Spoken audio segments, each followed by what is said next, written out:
Nag-request yung friend ko kung paano i-prepare o lutuin itong paper rice. So, naisipan ko nagawa ng video. Nagbit ako ng 2 itlog, tsaka ko nilagyan ng cottage na parang cheese, kulay puti. Minix ko ng dahan-dahan. Nilagay ko sa flat na plate para kapag kinote yung paper rice ay magiging equal siya. So, ito po yung result. Kung sa tingin nyo ay kulang, pwedeng dagdagan ng itlog at saka cottage. Yung cottage kasi may asin na yan, so no need nang lagyan ng asin. So, nagpainit ako ng konting mantika sa pan. Saka ko kinote yung unang piraso ng dahan-dahan. Kasi napakanipis po ng paper rice na yan. Magiging pangit ng itsura kapag na-break siya.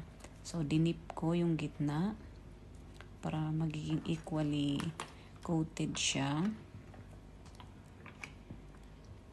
3 po yung piraso na ipapatong-patong ko. So, uulit-ulitin lang po yung process hanggang sa pangalawa at pangatlong piraso. Nagiging soft na siya kapag fully coated na. So, dapat wag pong sobrahan. So, unang piraso po yan. Now, yung pangalawa naman, ganon din po ang gagawin. Medyo paubos na yung mixture. Kaya ko ginawang 3 na lang kasi alam ko pagdamihan ko baka magkulang. So, uulitin. Ganon pa din.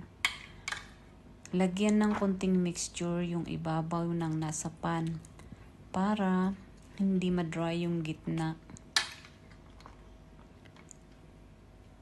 Bale, tsansahin na lang. Kung tingnan na medyo madadry siya, maglagay pa ulit.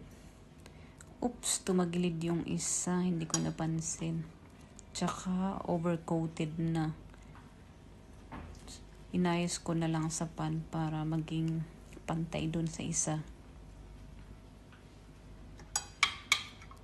Nilagyan ko ulit ng mixture doon sa pangalawa.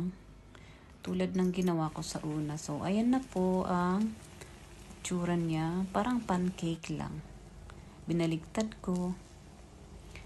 Ayan. Ready na. Ito na ang finished product. Pwede nang kainin.